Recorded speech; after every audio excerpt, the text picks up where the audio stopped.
Bien, damos la bienvenida a nuestros panelistas de esta mañana. Comienza Voces del Poder aquí en CNN Chile Radio. Están con nosotros Emilia García, directora de estudios de Idea País. ¿Cómo está, Emilia? Hola, Seba, muy buenos días. Feliz de estar acá con mi copanelista. Gracias por estar con nosotros. Cristóbal Carle, invitado también esta mañana, investigadora del Instituto de Igualdad. ¿Cómo estás, Cristóbal? Muy bien, muy bien. Fuimos compañeros en la universidad y aparte rivales políticos. Sí, también nos conocemos desde hace varios años. Conocemos muy bien. Al menos hace 8. Al menos. Sociólogos los dos, ¿no? Sí, sociólogos. De la Católica. Sociólogos, muy bien, mira, y se reencuentran ahora en Voces del Poder. Siempre como adversario. Siempre como adversario, pero no enemigo. Como dice el dicho, el diablo los junta, al revés. La secreta fraternidad de los combatientes, dice Raymond Aron. No. Dios los cría, el diablo los junta. El diablo los junta, ¿no? Exactamente. Ahí está, ese era el dicho. Gracias, Cristóbal, gracias, Emilia, por estar con nosotros esta mañana. Hoy partamos hablando de un hecho bien importante ayer en el ámbito judicial sobre la fallida la compra de la casa de la familia Allende. Desde el punto de vista político, el tema se resolvió cuando salieron Maya Fernández de su rol de ministra y cuando fue destituida Isabel Allende como senadora. Pero en el lado de la Fiscalía y la investigación por eventuales delitos que pudieran haber surgido a propósito de esta fallida compra, el tema estaba abierto, pero ayer se cierra con la Fiscalía que decide no seguir adelante. Emilia, ¿cómo interpretas tú esto?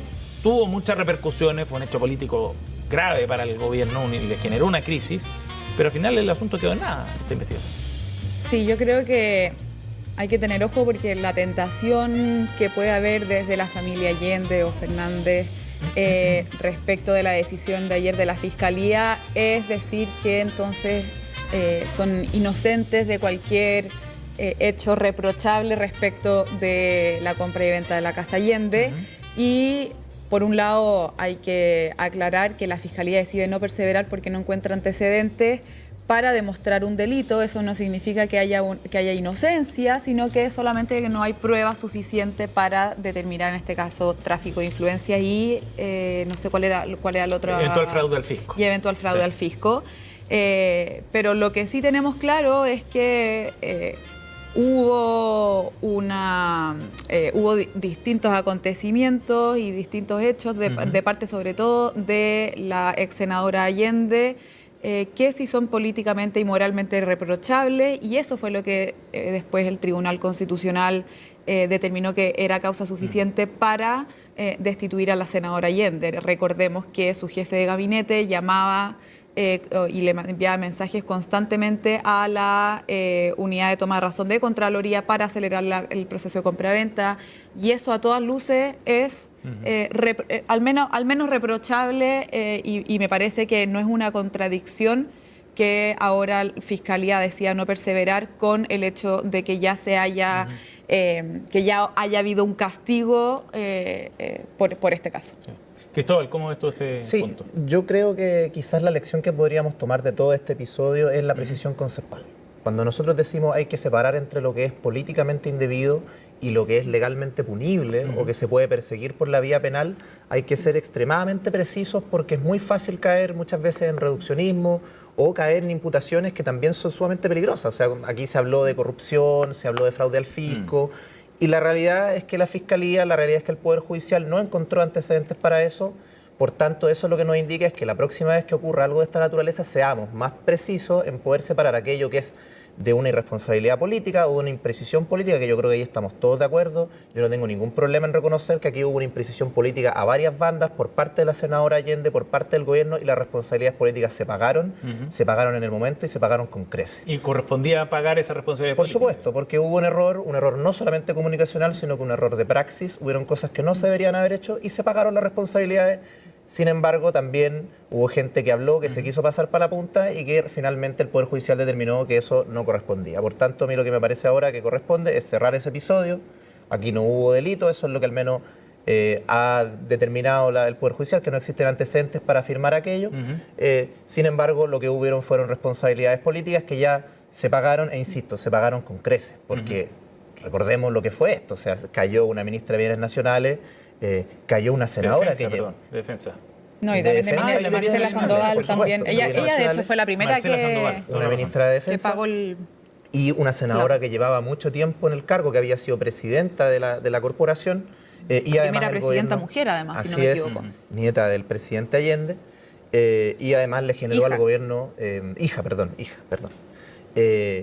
Y le generó un daño muy grande al gobierno. Por tanto, aquí nadie puede decir que se salió sin polvo ni paja, ¿no? Pero bueno, claro, ya viene siendo tiempo de pasar la página. En esa línea, la abogada de la familia Allende, Paula Vial, decía: la comunicación de esta noticia confirma lo que señalamos desde un principio, que mis representadas no cometieron delito alguno y que la familia, y este es el punto político que quería preguntarte, Emilia, que la familia fue expuesta injustamente cuestionando su honra. ¿No tiene un punto ahí también la abogada sobre eso?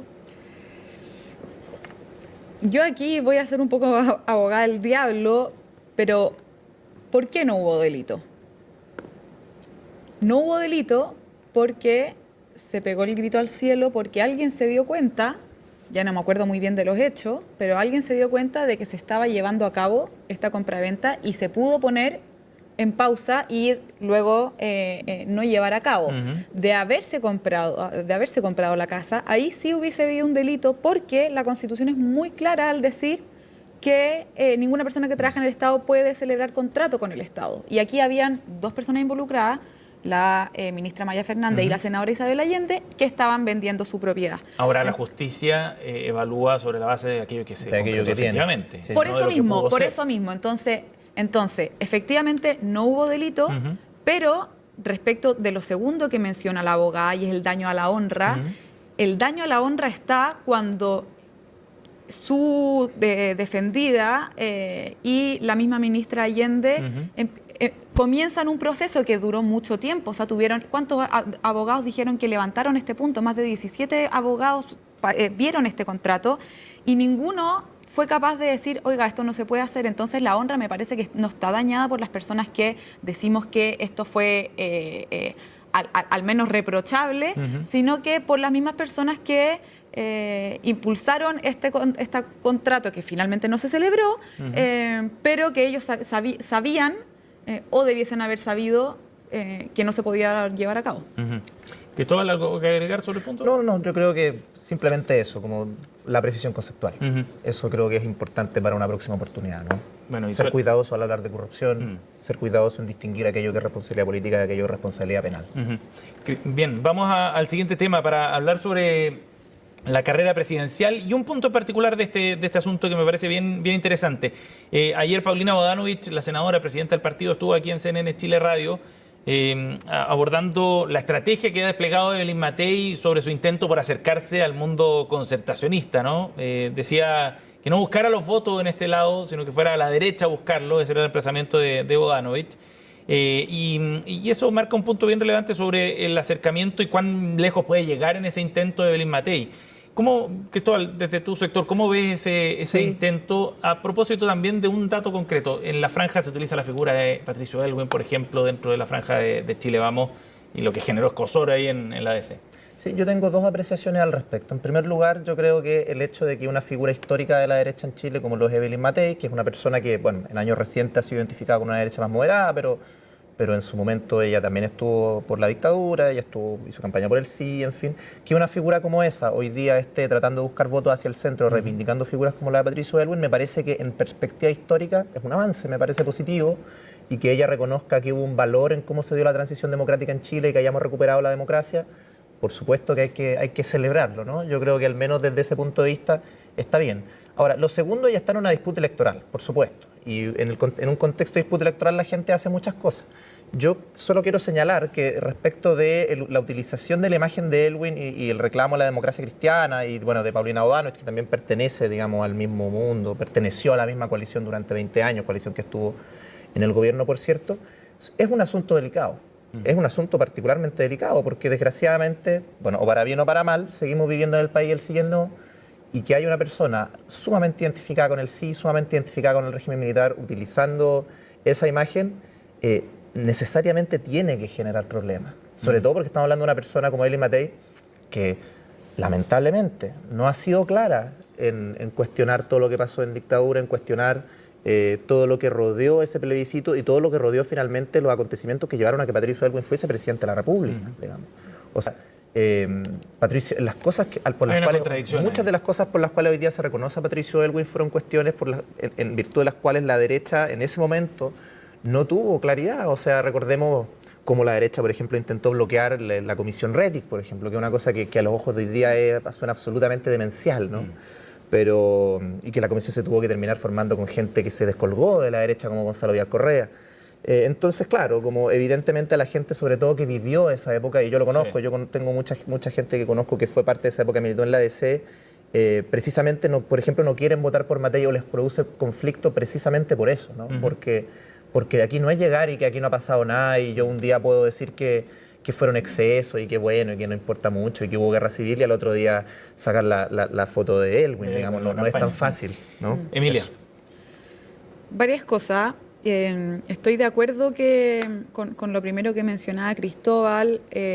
Yo creo que para la democracia cristiana debiese ser hasta un orgullo ver que la derecha, la centro-derecha, como le quieran decir, hace alusión en su franja a alguien como Patricio Aylwin y uno viendo la franja se da cuenta que no es que está haciendo alusión a que Aylwin actualmente votaría por Evelyn Matei, que eso a mí me parecería cuestionable, sino que hace alusión a él por el papel que jugó en la transición, porque era una figura de unidad, etcétera, y entonces en ese sentido, y como bien decía Cristóbal, yo creo que es un motivo de orgullo.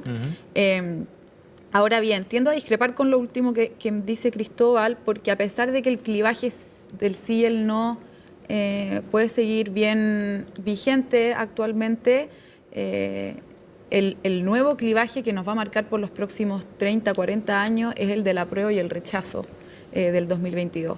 Y ahí yo creo que la DC, junto con la izquierda chilena, lamentablemente está en el lado equivocado de la historia y que actualmente la DC pegue el grito al cielo por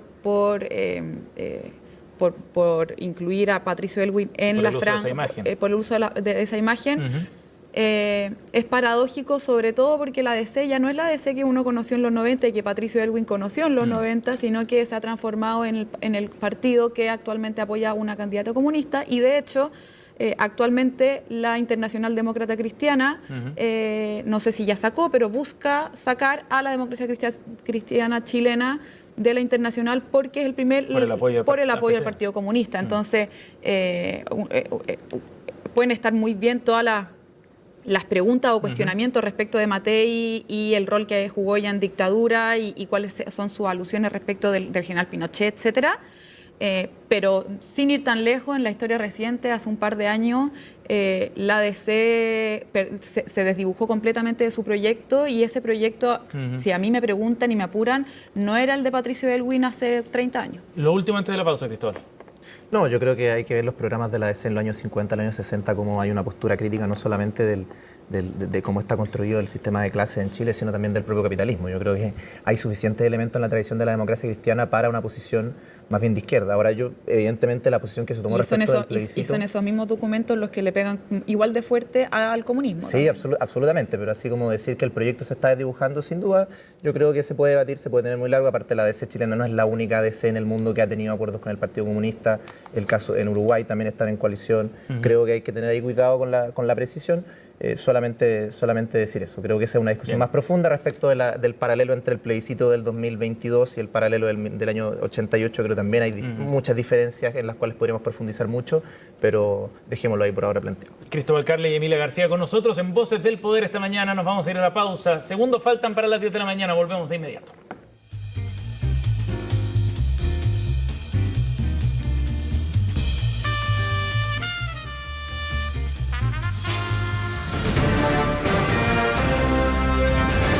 Hacemos una pausa y ya regresamos con CNN Chile Radio, AM. Seguimos aquí en CNN Chile Radio, nuestro espacio de conversación y de análisis de esta mañana en Voces del Poder con Emilia García y Cristóbal Carle, que están con nosotros. Sigamos en la carrera presidencial, pero en otra dimensión. Antes habíamos hablado de estas tensiones entre Matei y Bodanovich. Vamos a un factor que es interesante mirarlo en detalle, que tiene que ver con esta irrupción de Johannes Kaiser, que en las encuestas ha ido subiendo. Radarelectoral.cl hace un promedio de las distintas encuestas, un promedio simple de las distintas encuestas consideradas, que se publican semanal o quincenalmente, y muestra en esta curva el aumento de Johannes Kaiser, llega a un 12% en cuarto lugar. José Antonio Kast, por el contrario, ha perdido cerca de 5 puntos desde agosto a la fecha, a un 23,2% promedio entre todas las encuestas, y entre medio está Evelyn Matei con un 15%. Pero quería detenerme en el factor Kaiser porque además lo mencionó Iván Moreira hoy día en la entrevista que tuvimos hace un rato con el senador de la UDI, que él decía, ojo con Kaiser, hay que mirarlo con detalle. Cualquiera de los tres que pase, digamos, lo van a apoyar desde la UDI, decía incluso a Kaiser. Me llamó la atención el que se le dé ese peso. ¿Cómo ves tú ese factor, Emilia? ¿Cómo podemos interpretar esa subida de Kaiser? Bueno, lo primero es que no nos debiese sorprender. En febrero, marzo estaba muy arriba y de hecho Kast muy abajo y en este tipo de paneles se hablaba de que Kast se tenía que bajar, ¿se acuerdan? A principio de año porque ya sí, Kaiser cierto. Era el que iba a representar a la derecha, a la nueva derecha, a la ultra, como le quieran llamar, y se dio vuelta la tortilla a propósito de las primarias, creo que fue. Entonces, lo que sabemos actualmente es que en 4 semanas puede darse todo vuelta y puede ser que Kaiser siga subiendo y Kast siga bajando. La Cosa Nostra, la encuesta de Alberto Mayol mostraba que estaban casi que en un empate técnico. Sí. Yo estoy dudosa respecto de eso, de aquello, pero lo que sí está claro es que las cosas cambian de una semana para otra y entonces no podemos pensar que de aquí a 4 semanas más entonces el que pasa a segunda vuelta, lo que sí sabemos es que es Jara la que pasaría a segunda vuelta. Sí, eso parece pero está completamente abierto en la derecha. A mí me llamó la atención en la franja de Johannes Kaiser. Yeah. Yo pongo en duda igual que la franja haga mueva un poco la aguja. Yo creo que ya nadie mira la franja. No sirve para instalar temas. Claro, y yo esperaba ver a un Johannes Kaiser como lo hemos visto siempre, un poco visceral o más intransigente, anti todo. Pero era una franja muy republicana, o sea, la moneda, caminando con su señora y como bien, entonces tiendo a pensar que esa es la imagen que está queriendo proyectar. Claro, un discurso duro, pero no tan altisonante como lo hemos visto en otras ocasiones. Y ahí la gran pregunta es a quién le empieza a quitar votos, si es a Kast o a Parisi, porque ya hemos dicho en este mismo lugar, de hecho, que más que quitarle votos a José Antonio Kast, yo creo que la disputa por el antisistema es con Franco Parisi. Cristóbal, ¿cómo ves tú esto? Sí, no, yo también creo que le está quitando a Kast. Yo creo que las encuestas al respecto también muestran eso. Si bien hay que tener claro que que se habla del auge de Kaiser, se habla de la baja de Kast, son cifras muy pequeñas, ¿no? Yo creo que en general están dentro del margen de error de la mayoría de las encuestas. Yo creo que también siempre eso hay que tomarlo porque el día de mañana las encuestas se pueden caer de nuevo y van a decir, está bajando, pero en realidad, bueno, las encuestas también funcionan así.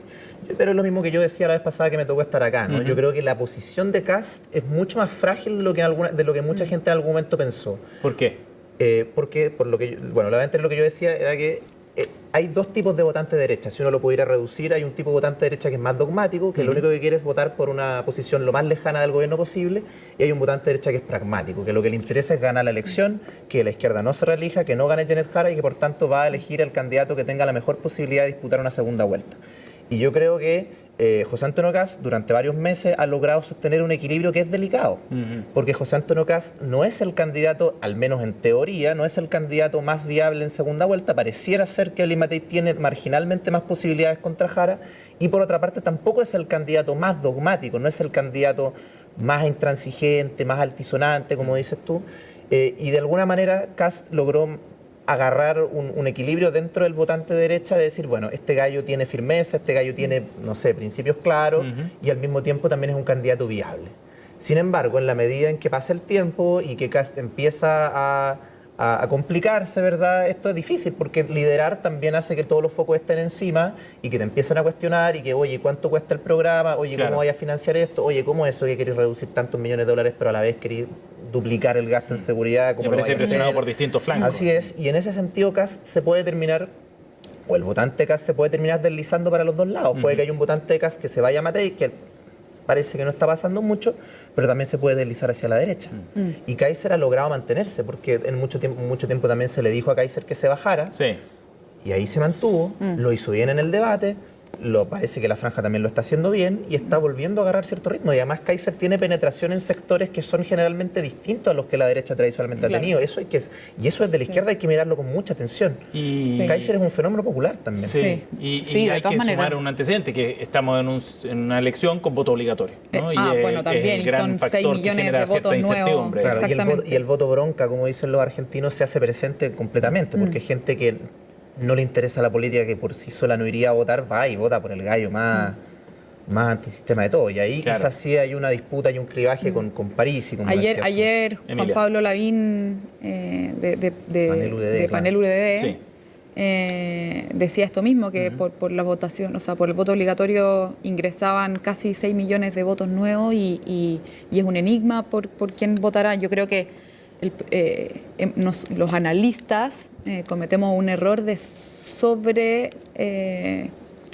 analizar el comportamiento electoral, que hoy en día es cada vez más volátil y la gente vota por cosas contradictorias y nosotros tratamos de darle alguna explicación que sea más o menos coherente, pero la verdad es que la gente es solamente contradictoria, entonces, pero bueno.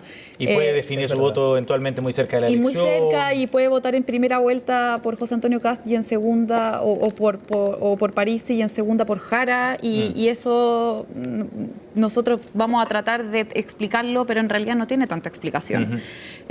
Lo que sí quería mencionar es que, a propósito de lo que decía Cristóbal del equilibrio frágil de José Antonio Kast, recuerden que cuando José Antonio Kast supera en las encuestas a Evelyn Matei, que fue más o menos como en junio, mayo, por las primarias, por ahí, mayo, junio. Lo que decían desde el mundo republicano era: esto sucedió muy antes. Y desde ahí estaban muy asustados, porque sabían que ahí quedan todavía 4 o 5 meses para la elección.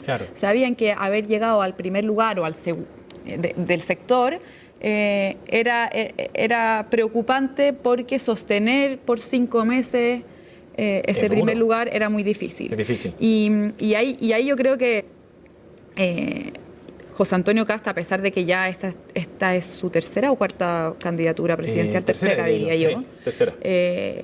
A diferencia de la vez anterior, que también pasó a segunda vuelta, pero que era muy difícil que ganara, este año ha decidido ser lo menos dogmático que se ha presentado en su trayectoria en republicano, y yo creo que eso resiente a las bases que lo han seguido por 10 años y que actualmente ven que está siendo hasta a veces muy piñerista. Recuerden ustedes que hace un par de semanas decía que para su gobierno él iba a llamar a personas hasta del PPD, cuando el otro día recordaba el 2010, cuando gana Piñera, y que llaman al mundo de la DC también a que se integre al gobierno. Gonzalo Rojas, que es un intelectual y que es del mundo republicano, escribe una columna que se llama Gobernar con los propios, y que básicamente lo que hace es criticar fuertemente a Piñera por no gobernar con las propias personas de Chile Vamos. Y hoy en día parece ser que Kast quiere caer en lo mismo, y eso de todas maneras a las bases que lo llevan siguiendo por 10 años lo resiente. Está interesante, porque se va complejizando un poquitito el escenario y quedan todavía debates, ¿no? Hay que ver qué es lo que pasa también en esos debates, espacios bien relevantes para el contraste. Cristóbal Carle y Emilia García con nosotros, gracias por haber venido. Gracias por acompañarnos esta mañana. Buen día.